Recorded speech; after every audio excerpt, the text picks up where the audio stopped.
On Sunday, a fight between former Fox News host Tucker Carlson and 2024 Republican presidential candidate Chris Christie, Republican New Jersey, broke out into the open after the former New Jersey governor argued that Carlson was wrong on his stance on the Russo-Ukrainian war.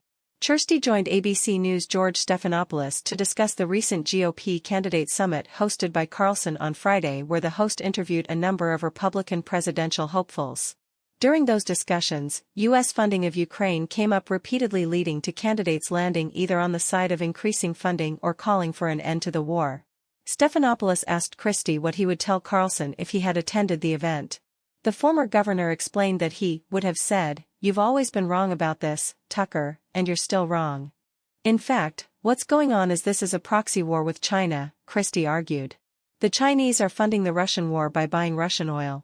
They're coordinating with the Iranians to provide lethal weapons to the Russian army, and we can decide when to have this conflict. Right now, the Ukrainians are willing to fight this fight for themselves if they have our support to be able to win it," he continued. "If the Chinese watch us back away from Ukraine as Tucker Carlson and others would advocate, believe me, the next move will be Taiwan." In response to this argument, Tucker Carlson took to Twitter that same day to call for the 60-year-old to sit down with him on his show. Tucker on Twitter: "Sounds like this could use a longer conversation," Carlson began.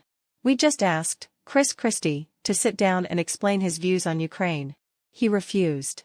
You hate to think that Chris Christie is a blustery coward who plays the tough guy with sycophants at ABC but won't answer real questions, but who knows?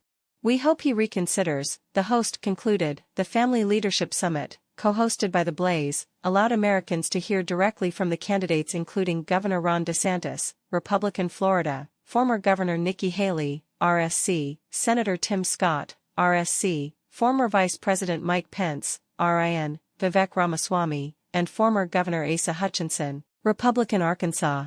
Each candidate sat down for a 30-minute interview with Carlson, which led to various viral moments that led to candidates either humiliating themselves, like Vice President Pence, or gaining more support, like Vivek Ramaswamy.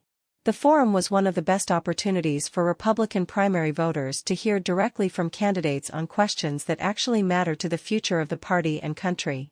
Chris Christie's refusal to sit down with Carlson forgoes one of the best opportunities for voters to hear directly from candidates.